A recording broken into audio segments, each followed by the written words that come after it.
ආයුබෝවන් සුබ උදෑසනක්.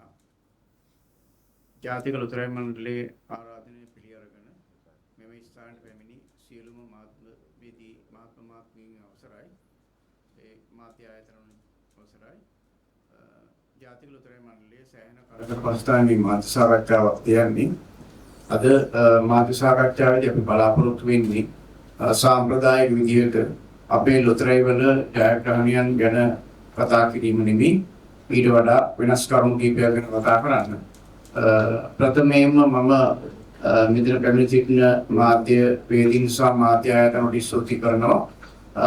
ජාතික ලොතරැයි මණ්ඩලයේ කටයුතු සම්බන්ධයෙන් පසුගිය කාලය පුරාම මහ ජනතාව දැනුවත් කරමින් ඉතා හොඳින් ප්‍රචාරණ කටයුතු වලට සහයෝගය දීම ගැන එහි එක ප්‍රතිඵලයක් විදිහට තමයි මේ පාර ජාතික ව්‍යාපාර දිස්ත්‍රික්ක සම්මාන උළෙලේදී ජාතික ලොතරැයි මණ්ඩලයට දෙවනි ස්ථානයේ සම්මානය හිමි වුණේ. මේ ඔබ දකිනවා මේ සම්මානීය සහ සාතික පත්‍රය.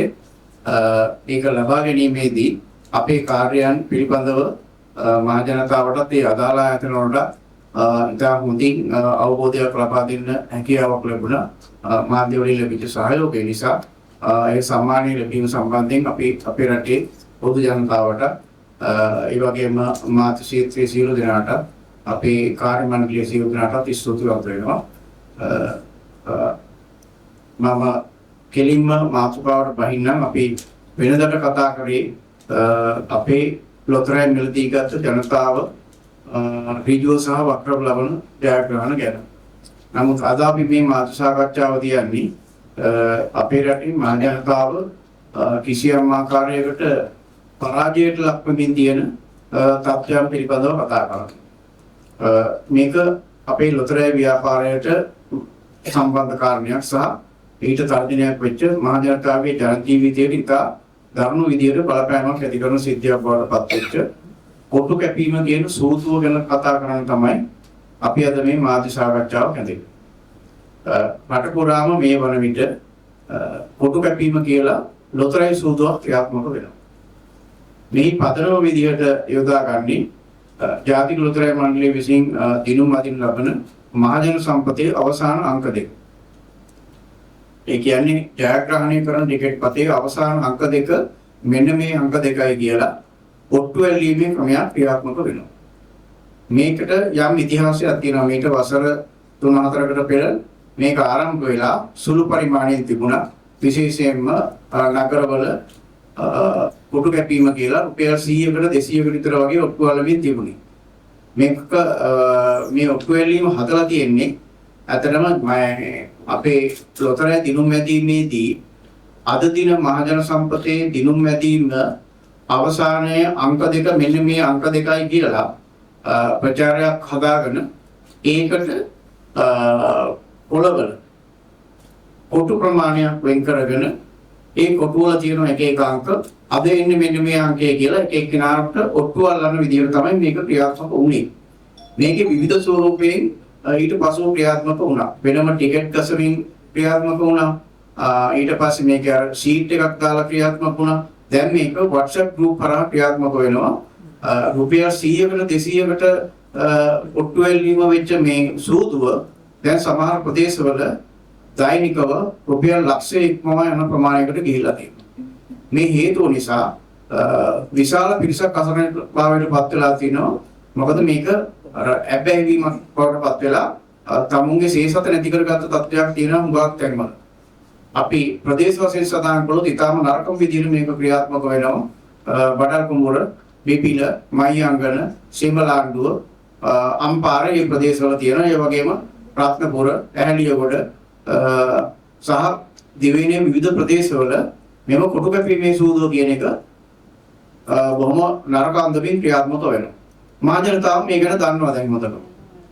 ඒක නිසා අපි තීරණය කළා අපේ ජාතික ලොතරැයි මණ්ඩලයේ පැත්තෙන් එකක් තමයි මේ නීති විරෝධී සූදුව නිසා ගොදුරු වෙලා තිබෙන ජනතාවයෙන් ගලවා ගන්න ඕනේ. මේක විශාල ඇබ්බැහිවීමක්.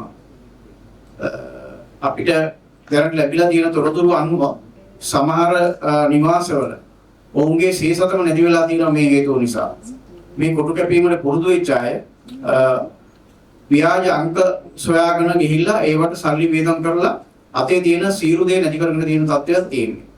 මෙතෙන්දී මේ පදනමක් විදිහට යොදා ගන්න මහජන සම්පත ටිකට් ඇදීමේදී එහි ජයග්‍රාහී අවසාන අංක 2 කියන එක යොදාගෙන තමයි මේක ක්‍රියාත්මක වෙන්නේ.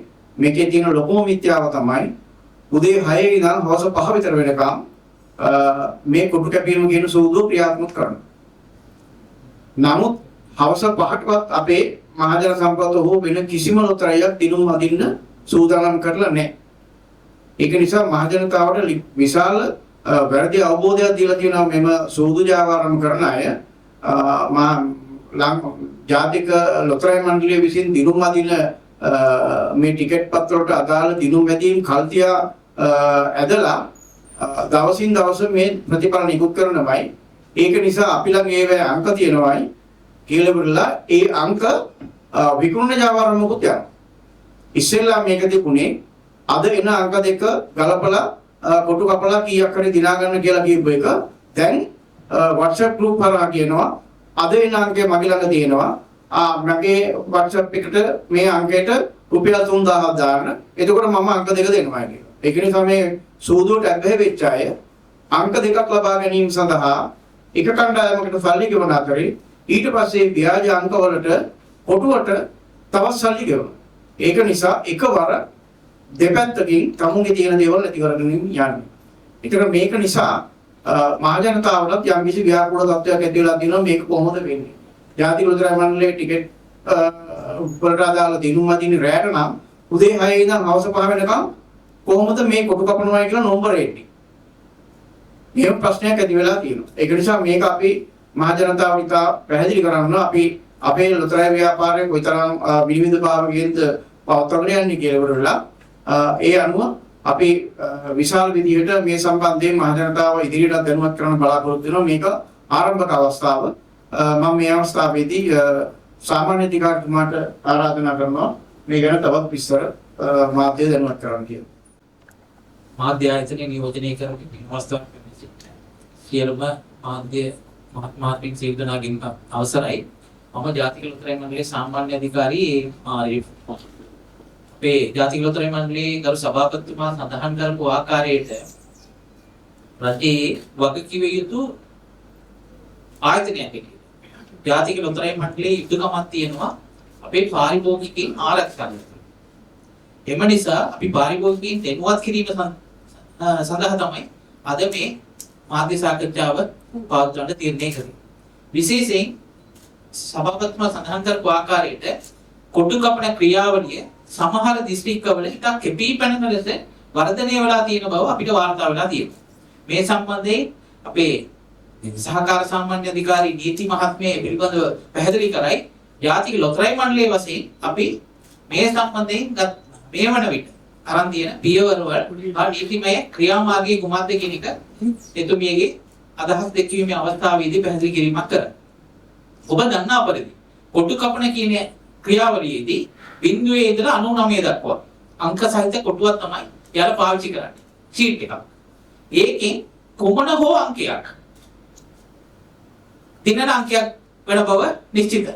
එතකොට උදේ ඉඳලා සභාපතිතුමා කියපු ආකාරයට උදේ ඉඳලා රැය වෙනකම්ම අද මහජන සම්පත අග අංකයේ මේකයි කියන එක මේ සමාජ මාධ්‍ය යොදාගෙන විශේෂයෙන් කොහොම මාරු වෙනවා. එතකොට ඔබලා දන්නා පරිදි අනිවාර්යයෙන්ම බිඳුවේ සිට 99 දක්වා මොන හෝ අංකයක් දිනන අංකයක් කියන එක ස්ථිර. එම නිසා අපි මහජනතාවගෙන් ඉල්ලීමක් කරනවා මෙවැනි ක්‍රියාවලියට අහු වෙන්න එපා. ඒ කියන්නේ අනිවාර්යයෙන්ම මේ අංක අතර එකක් දිනන බව ස්ථිරයි. නමුත් උදේ සිට රැය දක්වා කියන්නේ මේක තමයි මහජන සම්පත අග අංකය කියන එක තමයි යාළගේ පාරිභෝගිකයන් මුලා කිරීම සඳහා යොදා ගන්න ක්‍රියාවලිය බව පැහැදිලි වෙනවා. මේ නිසා අපි මහජනතාවගේ ඉල්ලා සිටිනවා එවැනි ක්‍රියාවලියට අහු වෙලා තමන්ගේ තියෙන වත්කම් අනිකුත් මුදල් අවභාවිත කරගන්න එපා කියන පණිවිඩය තමයි අපි මේ අවස්ථාවේදී මුලින්ම කියන්න තියෙන්නේ. ඒත් එක්කම ඔබ දන්නා පරිදි ජාතික ලොතරැයි මණ්ඩලයේ වශයෙන් අපේ වැඩිම අලෙවිය හා මහජන පිළිගැනීමක් තියෙන ටිකට් පද තමයි මහජන සම්පත. එම නිසා තමයි මහජන සම්පත අගාංකයේ යොදාගෙන මේ ක්‍රියාවලිය සඳහා කූට ලෙස සමහර කණ්ඩායම් මේ ක්‍රියාවලියෙන් නිරත වෙලා ඉන්නේ. එම නිසා අපි මහජනතාවෙන් නැවත නැවත ආයාචනා කරනවා මේ ක්‍රියාවලියට අහු වෙන්න එපා කියන එක. විශේෂයෙන් මේ මෙවැනි මාධ්‍ය සාකච්ඡා තුළින් අපි පැහැදිලි කරන්න උත්සාහ දරුවේ අපේ දැනටමත් අපි අවුරුදු දෙකකට කලින් අපේ අලවිය තිබ්බේ මිලියන 3.7ක් දෛනික අද වෙනකොට ඒක 4.3 දක්වා වර්ධනය වෙලා තියෙනවා. ඒ කියන්නේ අපි කරෙහි මහජන විශ්වාසය දිනෙන් දින වැඩිවීමකටපත් වෙනවා. එතකොට ඒ වැඩිවීම ආරක්ෂා කරගන්න හා අපේ ජාතික ලොතරැයි මණ්ඩලයේ වශයෙන් අප කරෙහි තබා ඇති විශ්වාසය ඉතා අකුරටම ඉෂ්ට කිරීම අපේ යුතුයකම. එම නිසා අපේ මහජනතාවගෙන් ඉල්ලා සිටිනවා මෙවැනි ක්‍රියාවලියට අහු වෙන්න එපා. අර උදාහරණයක් යනවා මේ උදාහරණයක් වශයෙන් කියන්න පුළුවන් එක්තරා රටක ප්‍රචාරයක් වෙනවානේ. ඒ කියන්නේ මේ නිල වශයෙන් රටට එන්න නීති විරෝධී වෙන්න එපා කියන එක. අන්න ඒ වගේ පණිවිඩයක් තමයි අද දිනේ අපි මහජනතාවට අපේ පාරිභෝගිකයින් අපි ලබා දෙන්නේ. අපේ නිල වශයෙන් නිකුත් කරන ටිකට් එක අරගෙන ජයග්‍රහණය ලබා ගන්න නිල නොවන මට්ටමින් තියෙනවට අහු වෙන්න එපා. අහු වෙලා තමන්ගේ මුළු දේපල හා මුදල අහිමි කරගන්න එපා කියන ආයාචනය තමයි මේ අවස්ථාවේදී ඉදිරිපත් කරන්නේ. බොහොම ස්තුතියි. අපේ සහකාර සාමාන්‍ය අධිකාරී අලවි මෙනුර මහත්තයා ඊළඟ ඉදිරිපත් කිරීම කරනවා. සුබෝදසනක් සියලුම මාධ්‍ය ආයතන සහ සහභාගී වන නිලධාරි මහත්මයාගෙන් අවසරයි. මම ජාතික ලොතරැයි මණ්ඩලයේ සහකාර සාමාන්‍ය අධිකාරී අලවි මෙනුර චතුරංග අපේ සභාපතිතුමන් සහ සාමාන්‍ය අධිකාරීතුමන් පැහැදිලි කර කරුණු වලින් ඔබට ඉදිරියෙන් ඉදිරියට මගේ අදහස් දක්වීම යනවා නම් අපි මෙතනදී අතරම ආයතනයක් විදිහට සාමාන්‍ය අධිකාරීතුමාගේ විදිහට ආයතනයේ ආදායම සම්බන්ධයෙන් අපි අඛණ්ඩ ජයග්‍රහණයන් ලබාගෙන තියෙනවා. ඉතින් හැබැයි අපි මේ ජයග්‍රහණත් එක්ක අපේ ආයතනයේ පරමාර්ථය තමයි ජයග්‍රාහකයන් බිහි කිරීම එක්කම රටේ සංවර්ධනයට වුණ අරමුදල් දායකත්වයන් සැපයීම තමයි අපේ ආයතනයේ පිටුමීමේ අරමුණ තියෙන්නේ. ඉතින් ඒකෙදි අපි අඛණ්ඩව මේ ව්‍යාපාරය නිසි ආකාරයෙන් පවත්වාගෙන යාම සම්බන්ධයෙන් මේ කොටු ලැබීම හරහා යම් බලපෑම් වෙනවා. විශේෂයෙන් අලවියට වෙන බලපෑම එකක් යම් අලවිය අඩුවීමක් වෙනවා. ඒ එක්කම මේ වගේ සුදුදු වලට අපේ අලවි ජාලයේ සමාජිකයින් යොමු වීම මත අඛණ්ඩව මේ ව්‍යාපාරයේ අලවි කටයුතු වල යෙදෙන අලවි ජාලයේ ප්‍රමාණය සම්බන්ධයෙන් විනාශක තත්ත්වයක් එනවා. ඉතින් මේ කරුණු දෙක එකක් ආයතනයේ පැත්තෙන් සහ රටේ පැත්තෙන් ඒකේ අවසන් ප්‍රතිඵලයේ විදිහට ජයග්‍රාහකයන් ඒ කියන්නේ නිවැරදි ක්‍රම ඒ කියන්නේ විධිමත් ක්‍රමයක් යටතේ තියෙන මේ තමන්ගේ වාසනාව බලන්න තියෙන අවස්ථාව අහිමි කර ගන්නවා. ඒ වගේම රජයට ලැබෙන තියෙන ආදායම අහිමි වෙනවා. ඒ එක්කම ජාතික ලොතරැයි මණ්ඩලය කියන්නේ ඒ ආයතනයේ සමාජ වගකීමක් විදිහට දකිනවා මේ හරහා සමාජයට වෙන අහිතකර තත්ත්වය වළක්වාලීම. ඉතින් ඒ වෙනුවෙන් තමයි අපි මේ දැනුවත් කිරීම කරන්නේ. අතරම අපේ දිනුම් වාර පැවැත්වීමේදී කියන්නේ අපේ සියලුම දිනුම් මැදීම් සිදු කරන්නේ විධිමත් ක්‍රමවේදයක් යටතේ. ඉතින් සියලු දිනුම් වාරයක්ම රජයේ විගණනකාරීතුමාගේ නිලධාරීන් මගින් විගණනයට භාජනය වෙලා තමයි හවස දිනුම් මැදීම රාත්‍රී දිනුම් මැදීමට යොමු වෙන්නේ. ඉතින් එතෙන්දී ඒ අධීක්ෂණ කටයුතු කාර්යාලයේ සිට සිදු වෙලා ඊට පස්සේ දිනුම් මැදීමට යොමු වෙද්දී එතන විධිමත් අධීක්ෂණ මණ්ඩලයක සහභාගීත්වයෙන් තමයි මේ දිනුම් මැදීම සිදු වෙන්නේ. ඉතින් ඒකට සමාජිකයින් විදියට රජයේ විගණනකාරීතුමාගේ නිලධාරියෙක් නියෝජනය කරනවා.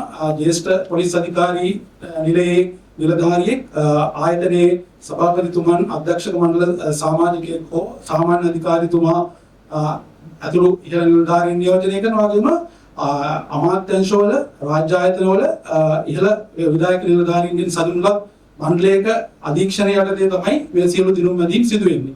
ඉතින් ඒකෙදි ඒ සභාපතිතුමන් සහ සාමාන්‍ය අධිකාරීතුමන් පැහැදිලි කළ පරිදිම මේ කාර්යයන් නිසි ආකාරයෙන් විධිමත් ආකාරයට සිදු වෙනවා. ඉතින් ඒක නිසා කොයි වෙලාවකවත් අර මහ ජනතාව මුලා කිරීම සම්බන්ධයෙන් අංක විකිණීම කියන්නේ උදේ ඉඳලා අංක දිනනවා මේක කලින් දිනුම් මැදලා තියෙනවා කියන එක අතරම විද්‍යාවක්.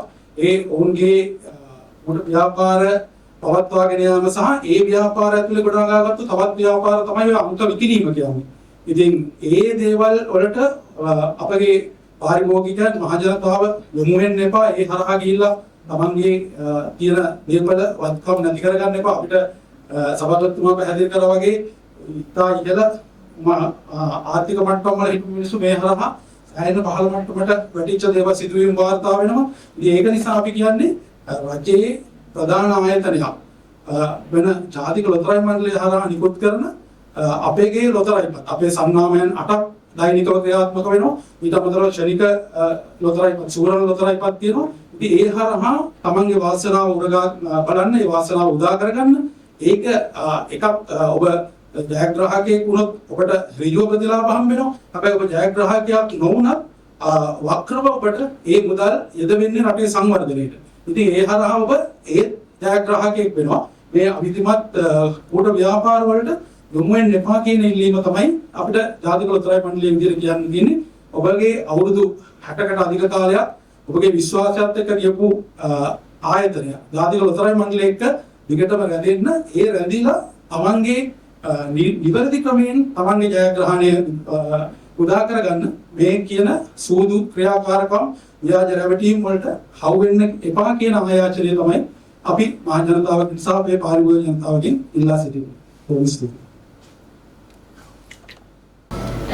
අද දින මේ මාධ්‍ය සාකච්ඡාවට මූලිකම ප්‍රධානම කරුණ වෙලා තිබුණේ මේ කොටු කැපීම පිළිබඳව මේ අනීතික ක්‍රියාමාර්ගයේ සම්බන්ධයෙන් ජාතික ලොතරැයි මණ්ඩලයේ කියන්නේ 1963 අංක 11 හදාරන පනතින් ස්ථාපිත කරන ජාතික ලොතරැයි මණ්ඩලය වක්කීලිතු රාජ්‍ය ආයතනයක් විදිහට මේ කොටු කැපීම කියන අනීතික ක්‍රියාමාර්ගයට එරෙහිව අපි ජාතික ලොතරැයි මණ්ඩලයේ වශයෙන් ගන්න ලබන ක්‍රියාමාර්ග මොනවද කියලා මහ ජනතාව දැනුවත් කිරීමට මේ සම්බන්ධයෙන් අලෙවි ජාලය අපි සියලු දෙනා දැනුවත් කරලා ලංකාවේ නීති ක්‍රියාත්මක කිරීමේ ආයතන වන පොලිසිය අපරාධ විමර්ශන කාර්යාංශය වැනි ආයතනයන් සමග සම්බන්ධීකරණය කරගෙන ජාතික ලොතරැයි මණ්ඩලයේ සහයෝගය ලබා දීමේ ඒ අනීතික ක්‍රියාමාර්ගයන් එරෙහිව පියවර ගැනීමට අවශ්‍ය ක්‍රියාමාර්ග දැනටමත් කටයුතු කරමින් පවතිනවා.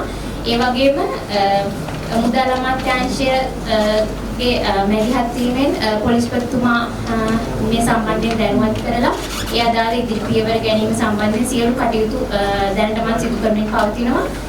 ඒ වගේම දැනට පවතින නීතිමය ප්‍රතිපාදන තවදුරටත් ශක්තිමත් කිරීමට අවශ්‍ය ප්‍රතිපාදනය නම් ඒ කියන්නේ ජාතික ලොතරැයි මණ්ඩලයේ දැනට පවතින පනත සංශෝධනය කිරීමෙන් කොහොමද මේ කොටු කැපීම වැනි ක්‍රියාමාර්ග නීතිමය රාමුවට එරෙහිව සිදුවන මේ ක්‍රියාමාර්ග බලපා ගන්න අපි ජාතික ලොතරැයි මණ්ඩලයේ වශයෙන් ගත යුතු ඒ ආදාළ නීතිමය ප්‍රතිපාදන ඒ පනත සංශෝධනයේ මගිනුත් දැනටමත් සිදු කරමින් ඊට ඒ සම්බන්ධයෙන් කටයුතු සිදු කරමින් පවතිනවා. ඒ වගේම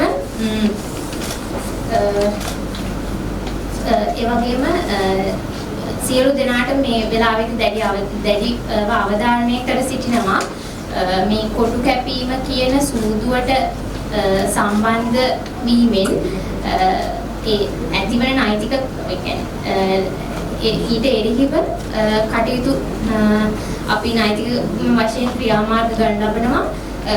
ඒ සම්බන්ධයෙන් මේ කටයුතු වලින් වැළකී සිටින ලෙස සියලු දෙනාගේම දැඩි අවධානය කරලා සිටිනවා. බොහොම ස්තුතියි. කරුණු ටික අපි කතා කළා. ප්‍රධාන වශයෙන් අපිට ජාතික ලොතරැයි මණ්ඩලයේ විදියට ආරක්ෂා කරගත යුතු පැති කිහිපයක් තියෙනවා. එකක් තමයි ජාතික ලොතරැයි මණ්ඩලය විසින් රජයට ලබා දෙනු ලබන දායකත්වය. ඒ කියන්නේ අපේ ආදායම. ඒක නිසා අපේ ආදායමට මේක විශාල හානියක්. ඒක නිසා එය රැක ගැනීම සඳහා අපි ගන්න තියෙන උපරිම පියවර ගන්නවා. මේ වන විට අපරාධ පරීක්ෂණ දෙපාර්තමේන්තුව සහ මධ්‍යම අපරාධ දෝෂණ විමර්ශන කාර්යාංශයට අපි මේක දැනුම් දීලා තියෙනවා. ඒ වගේම අපි දැනටමත් විශාල තොරතුරු ප්‍රමාණයක් ලබාගෙන තියෙනවා. අපි ඒවා ඒ සියල්ලම එම ආයතන වලට බාර දීලා තියෙනවා. ඒක නිසා කිසියම් මොහොතකදී වැටලීමක් වුණොත් ඒ අත්අඩංගුවටපත් වෙලා කරදරේ වැටෙන්න එපා කියලා උරලා අපි මේ කොටු කැපීමේ ජාවාරමේ නිරතයටත් කියනවා. මොකද වුණොත් අපේ රටේ පුරවැසියෝනේ. ප්‍රධාන වශයෙන්ම අපිට ඊළඟට ආරක්ෂා කරන්න තියෙන්නේ අපේ අලෙවි ජාලය. අපේ අලෙවි ජාලයේ ඉන්නවා 25000ක් විතර ප්‍රමාණයක්. අලෙවි සහකරුවන් සහ නියෝජිතවරු. අලෙවි සහකරුවෝ තමයි වැඩි ප්‍රමාණයක් ඉන්නේ. එතකොට ඔවුන්ගේ ආදායම සම්පූර්ණයෙන්ම සමන්විත වෙලා තියෙන මේ ලොතරැයි අලෙවියෙන්. ඔවුන්ට වෙන රැකියාවක් කරන්න වෙලාවක් නැහැ. මේ කොටු කැපීම නිසා ඔවුන්ගේ ආදායමත් නැති වෙලා ඔවුන්ගේ පවුලුත් අසරණ තත්ත්වයටපත් වෙනවා. ඒක නිසා අපිට එම පවුල් වල ආදායම ආරක්ෂා කරගන්නත් අවශ්‍යයි. ඒක එක පැත්තක්. ඊළඟට මහජනතාව විශේෂයෙන්ම ආරක්ෂා කරගත යුතුයි. මේ කොටු කැපීමේ සූදුවට ඇබ්බැහි වෙච්ච විශාල පිරිසක් දැන් ඉන්නවා. විශේෂයෙන්ම වැඩි ආදායමක් තියෙන දිස්ත්‍රික්කවල ගොයන් කපන කාලේට පොළොන්නරුව පැත්තේ. එතකොට මැණික් ජාවාරම් තියෙන රත්නපුර ප්‍රදේශයේ විශේෂයෙන්ම මධ්‍යස්ථානයක් විදිහට සෙන්ටර් එකක් විදිහට තියෙන පැත්තක් තමයි මේ බඩල් කුඹුර ආශ්‍රිත ප්‍රදේශවල. ඊට අමතරව පාදුක්ක අවිසාවේල වගේ තැන්වල මේවා වාර්තා වෙනවා. ඒකට මේවා යෙදී ඉන්න සමහර අය අපේ අලෙවි ජාලයම නියෝජනය කරන අය. ඒක නිසා මේක පැතිරලා ගිහිල්ලා තියෙන්නේ. සමහර තැන් වලින් අපිට තොරතුරු ලැබෙනවා මේවට ඇබ්බැහි වෙච්ච අයගේ නිවාස වලින්. මේ අය කොයිතරම් මේකට ඇබ්බැහි වෙලා තියෙනවද කියනවා නම් වෙනදට මත්පැන් බොන අය මත්පැන් බීමත් නවත්තලා තියෙන්නේ කියලා. මොකද මේකේ සමහර තැන්වල මේ රුපියල් 200කට විතර එක කොටුවක් අලෙවි වුණාට හුඟක් තැන්වල තියෙන්නේ එක කොටුවක් රුපියල් 50000ක් විතර අලෙවි කරනවා. එතකොට මේ කොටු ජාවාරමට සම්බන්ධ පුද්ගලයන් දවසකට හොයනවා මිලියන ගාණක සල්ලි. සමහර තැන්වල රුපියල් ලක්ෂයක් විතර යනවා කොටුවක්. එතකොට එක මේ ෂීට් එකක කොටු 99ක් තියෙනවා නම් කොච්චර සල්ලියක් එනවද? ඉතින්දී මේකට ඇබ්බැහි වෙලා ඉන්නේ ඒකෙන් 80ක ප්‍රමාණයක්. අපි හිතමුකෝ රුපියල් 10000ක් කියලා එක ෂීට් එකක තියෙන කොටු සංඛ්‍යාව. ඉතින් 10000ක් ගැපුවෙන් පස්සේ එක්කෙනෙක් දිනුවෙන් පස්සේ එයාට 8000ක් හම්බ වෙනවා. එයාට 8000ක් හම්බුනේන් පස්සේ එයාට 7000ක් ගෙවනවා. එයා තව 1000ක් කොටු කපන්න ඕන. ඒ ජයග්‍රහණය ලැබනවා නම් කවුරු හරි. ඒක නිසා මේකේ දැන් කණ්ඩායම් දෙකක් වශයෙන් ඉන්නවා. කට්ටියක් ඉන්නවා. ඒගොල්ලෝ කියනවා අපි ළඟ නම්බර තියෙනවා. ඉතින් එහෙම කාගාවක්වත් නම්බර තියෙන විදියක් නෑ. උදේ 6 ඉඳන් හවස 5 වෙනකම්. එහෙම නම්බර තියෙනවා නම් මං හිතන්නේ ඔය එළිය කොටු කපන අයට කොටු කපන්න වෙන්නේ නැහැ. එහෙනම් ජාතික ලොතරැයි මණ්ඩලයට පුළුවන් කොටු කපන්න. 350 විතර ඉන්නවා කට්ටිය ඉතින් ඒ ඔක්කොටම නම්බර ටික යනවා නේද? ඒක නිසා මේක සම්පූර්ණයෙන්ම මේ බොරුවක් කරන්නේ. මේක බොරුව මත සිද්ධ කරන්නා වූ ජාවාරම. ඒක නිසා අපිට මහජනතාව බේරා ගන්න තියෙනවා මේකෙන්. මොකද සමහර අඩු ආදායම් ලාභී පවුල් වල තමයි මේකට අහු වෙලා තියෙන්නේ. එතකොට ඒගොල්ලෝ තමුන්ගේ උපයන දෙයින් සැලකිය යුතු ප්‍රමාණයක් මේකට විනාශ කරනවා. ඒ නිසා මේ පවුල් වලින් ඇවිල්ලා තියෙන ලොකු චෝදනාවක් විදියට මේක අපි අනිවාර්යයෙන්ම මේක මර්ධනය කරන්න කටයුතු කරනවා. මේ පොලිස් දෙපාර්තමේන්තුව වල අපි මේ පහුගිය කාලවල පොලිස් දෙපාර්තමේන්තුව මේ ගැන පැමිණිලි කරන්න ගියේ නෑ. මොකද රටේ මීට වඩා අපරාධ විමර්ශන කටයුතු වලට ඒ මාතෘන්ගේ සේවය ලබා දෙන්න වෙලා තිබ්බ නිසා නමුත් දැන් මේක අර කුඩු ජාවාරම් වගේ ඇබ්බැහි වෙමින් පවතින ප්‍රදේශ ගණනාවක් මේක ධර්ම විදියට පැතිරලා තියෙන එක. ඒක නිසා මේක මෙතනින් එහාට යන්න දෙනවා කියලා කියන්නේ අපිට ආරක්ෂා කරගන්න තියෙන බොහෝ දේවල් නැති වෙන එකක්. ඒක නිසා අපි මේ සම්බන්ධයෙන් ඉතා දැඩි පියවර ගන්න බලාපොරොත්තු වෙනවා. ඒක නිසා මේ කොටු කැපීම සම්බන්ධයෙන් උදේ ඉඳලා හවස 5 විතර වෙනකම් කොටු ඉදිරිපත් කරලා අපි ළඟ අංක තියෙනවායි කියලා WhatsApp නම්බර වලින් අංක විකුණන්න කතා කරන අයට රැවටෙන්න එපා. right ඒ දැන් දියුණු මට්ටමට ඇවිල්ලා තියෙන ඉස්සෙල්ලා කඩදාසි කොලයක කොටු කපපු ඒවා දැන් සමාජ මාධ්‍ය ජාල හරහා යන තත්ත්වයට ඇවිල්ලා තියෙනවා. ඒක නිසා මේක මෙතනින් එහාට යන වැළැක්වීම සඳහා අපි මහජනතාවගෙන් ඉල්ලා සිටිනවා මේවට රැවටෙන්න එපායි කියලා. ඒ වගේම අපේ මාධ්‍යවේදී හිතවතුන්ගෙනුත් ඉල්ලා සිටිනවා අපි මේ දැනුවත් කිරීමට හොඳ ප්‍රචාරයක් ලබා දීලා අපි අපේ රටේ මහජනතාව ගලවගෙන අපි මේ ආදායමත් රැකගෙන අපේ ඉදිරි සංවර්ධන කටයුතු කරගෙන යාම සඳහා අපිට සහාය වෙන්න කියලා. බොහොම ස්තුතියි. ප්‍රශ්නයක් මොනවද තියෙනවා නම් අහන්න. ඔබතුමා දැන් ඔබතුමාලා මේ මාධ්‍ය වලින් කියනකොට නීතිමය ක්‍රියාමාර්ග ගන්නවා කියලා කිව්වා. එතම මේ අපරාධ පරීක්ෂණ දෙපාර්තමේන්තුවට මේ වගේ පැමිණිල්ලක් එහෙම කරේ නැද්ද? මේකට පැමිණිලි කළා තියෙන ඇත්තටම මේ සමහර ප්‍රදේශවල පොලිසිය විසින් යම් යම් බැටලින් කරලා ඉවරලා නඩු පවරලා තිබුණා. මහියංගන සහ බිබිල ප්‍රදේශයේ විදිහට නඩු පවරලා තිබුණා. පසුගිය කාලේ කිරිඳිවැල ප්‍රදේශයේදී පොලිසිය උපකරණ සමගම අල්ලගත්ත කණ්ඩායමක්. ඒ වගේ තැන් වල මේකට අදාළව පොලිසිය ක්‍රියාමාර්ග අරගෙන තියෙනවා. නමුත් දැන් මේවා කිසියම් ස්ථානයක අර ලොතරැයි විකුණනවා වගේ වාඩි වෙලා කරන ව්‍යාපාරයක් නෙමෙයි මේ හොර ජාවාර. මේක දැන් WhatsApp මාර්ගයෙන් යන්නේ. ඒක නිසා අර පුද්ගලයන්ව ග්‍රහණය කර ගන්නවා කියන එකට ලොකු මෙහෙයුමක් කරන්න වෙනවා පොලිසිය පැත්තෙන්. ඒක නිසා අපි CCIB ආයතනයේ මේ මධ්‍යම දූෂණ අපරාධ විමර්ශන ආයතනයට පැමිණිලි කළා. අපරාධ පරීක්ෂණ දෙපාර්තමේන්තුවට කලිනුත් පැමිණිලි කරලා තිබුණා. ඊට අමතරව අපි බලාපොරොත්තු වෙනවා කිසියම් දුරකථන අංකයක් හඳුන්වා දෙන්න පොලිස් දෙපාර්තමේන්තුව සමග සාකච්ඡා කරලා එතකොට පොදුවේ මේ තොරතුරු ලබා ගැනීම සඳහා දැනටත් අපිට ඒ විදිහට මේ නිර්නාමිකව සහ නාමිකව එක එක නගරවල තියෙන කොටු කපන අයට සහ ඔවුන්ගේ දුරකථන අංක ඇතුළු ඒ විස්තර අපිට ලැබීමෙන් පවතිනවා. අපි ඒ සියල්ලම පරීක්ෂණ කරන ආයතන වලට බාර දෙනවා. වර්තමාන ඔබතුමා ප්‍රධාන කරා මේ ඔබතුමාගේ සමාජික ජාලයේ ඒ සඳහා යොමු වෙලා තියෙනවා කියලා. ඔවුන් මේකට යොමු වුණාම ඔවුන්ට ගන්න කයිටි ක්‍රියාමාර්ගයෙන් පන්ද අපේ සංවිධානගත වෙලා ඉන්නේ. ඒ කියන්නේ අපි සමග ගිවිසුම්ගත වෙලා ඉන්න මේ ජාලයක් තමයි අපිට තියෙන්නේ. දිස්ත්‍රික් නියෝජිතවරු සහ අනිකුත් නියෝජිතවරු ඔවුන් සමග අපි ගිවිසුම්ගත වෙලා තියෙන්නේ. ඔවුන්ට අපි තා පැහැදිලිව කියලා දෙනවා ලොතරැයි අපරාධ වලට සම්බන්ධව ඔවුන්ගේ නියෝජිතභාවය අවලංගු කරනවා කියලා. ඒක අපි ස්ථීරවම කරනවා. ඊට අමතරව උන්ට විරුද්ධවත් අපිට නෛතික ක්‍රියාමාර්ග ගන්න සිද්ධ වෙයි. ඒක නිසා අපේ අලෙවි ජාලවල වැඩ කරන අය මේකට සම්බන්ධ වෙලා තියෙනවා නම් ඔවුන්ට ප්‍රතිඵල දෙකකට මුහුණ දෙන්න වෙයි. එකක් තමයි ඔවුන්ගේ නියෝජිතභාවය අවලංගු කරනවා. දෙවනුව ඔවුන් විරුද්ධව අපි අපරාධ පරීක්ෂණ දෙපාර්තමේන්තුව වෙනම ආයතනයකට පැමිණිලි කරනවා. එතකොට ඒ ප්‍රතිඵල දෙකකට මේගොල්ලන්ට මුහුණ දෙන්න වෙයි.